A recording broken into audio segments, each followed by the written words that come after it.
Hello everyone, मैं हूं जितिशा अग्रवाल और आप देख रहे हैं बायोवेव्स। आज की वीडियो में हम बात करेंगे मलेरिया के बारे में। मलेरिया का पॉजिटिव एजेंट होता है प्लाज्मोडियम वाइवेक्स एंड इसका मोड ऑफ ट्रांजिशन होती है फीमेल एनोफिलिस मॉस्किटो। अब जैसा कि आप जानते ही हो कि एक पैरासाइट को अपनी लाइफ साइकिल कंप्लीट करने के लिए एक होस्ट की जरूरत होती है, बट प्लाज्मोडियम का ऐसा नहीं है। उसको अपनी लाइफ साइकिल कंप्लीट करने के लिए दो होस्ट की जरूरत होती है, primary host and secondary host. Primary host में आपका आता है मॉस्किटो, मीन्स आपकी फीमेल एनोफिलिस मॉस्किटो, जिसके अंदर वो अपनी लाइफ के सेक्सुअल पार्ट्स को कंप्लीट करता है अपनी लाइफ साइकिल के। और सेकेंडरी होस्ट जैसे कि आपका ह्यूमन के अंदर वो अपने असेक्सुअल पार्ट्स को कंप्लीट करता है लाइफ साइकिल की। अब बात करते हैं प्लाज्मोडियम की लाइफ साइकिल के बारे में। जो फीमेल एनोफिलिस मॉस्किटो है उसके सलाइवरी ग्लैंड में प्लाज्मोडियम की इन्फेक्टेड स्टेज प्रेजेंट होती है, जिन्हें बोलते हैं स्पोरोजॉइड। अब वो फीमेल मॉस्किटो जाके अगर किसी हेल्दी पर्सन को बाइट कर ले तो वो स्पोरोजॉइड है वो उसके ब्लड स्ट्रीम में रिलीज हो जाएगी। अब वो बॉडी में एंटर कर गई, अब वो सबसे पहले जाके बॉडी के लिवर सेल्स पे अटैक करेगी, जिसे बोलते हैं हेपेटोसाइट। वहां जाके वो सेक्सुअली डिवाइड करना शुरू कर देगी मल्टीपल फिजन के थ्रू।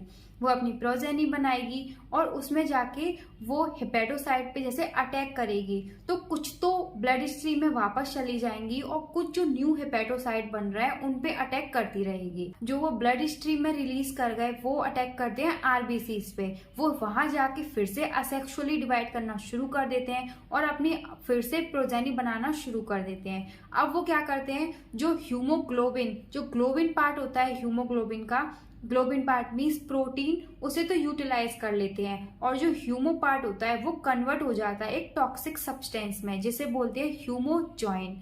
यही वो सब्सटेंस होता है जो कि अब प्लाज्मा में रिलीज हो जाएगा।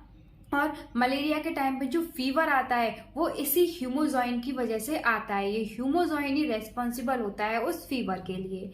अब वो जाके जो स्टेज है वो प्लाज्मोडियम की वो जाएगी न्यू आरबीसीज में और वहां पे जाके अपने गैमेटोसाइट बनाएगी, micro gametocyte and mega gametocyte.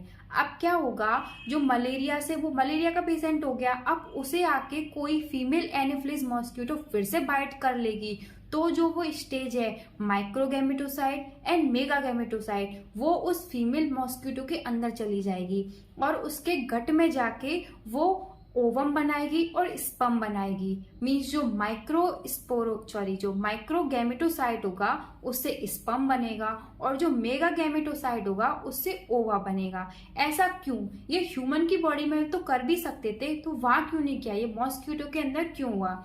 क्योंकि जो फीमेल की मीन्स जो ह्यूमन की बॉडी होती है उसके जो टेम्परेचर होता है उसका ऐसा सिचुएबल नहीं होता कि वो प्लाज्मोडियम अपने सेक्सुअल पार्ट्स कंप्लीट कर सके ह्यूमन की बॉडी के अंदर।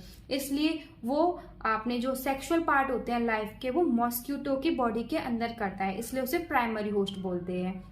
अब वहां पे जाके ओवा और स्पर्म का फॉर्मेशन हो गया, उनका फ्यूजन हो जाता है और जायगोट फॉर्म होता है और वो फर्दर जो डेवलप करके वही स्टेज बनाता है जिससे शुरुआत हुई थी, स्पोरोजॉइड। वही फिर उसके सलाइवरी ग्लैंड में स्टोर हो जाती है और बाद में फिर से वो किसी हेल्दी पर्सन को अगर बाइट कर ले तो उसके लिवर सेल्स पे अटैक करता है और फिर से ये साइकिल चलती जाती है। ऐसी ही और वीडियोस के लिए देखते रहिए बायोवेव्स। Thank you.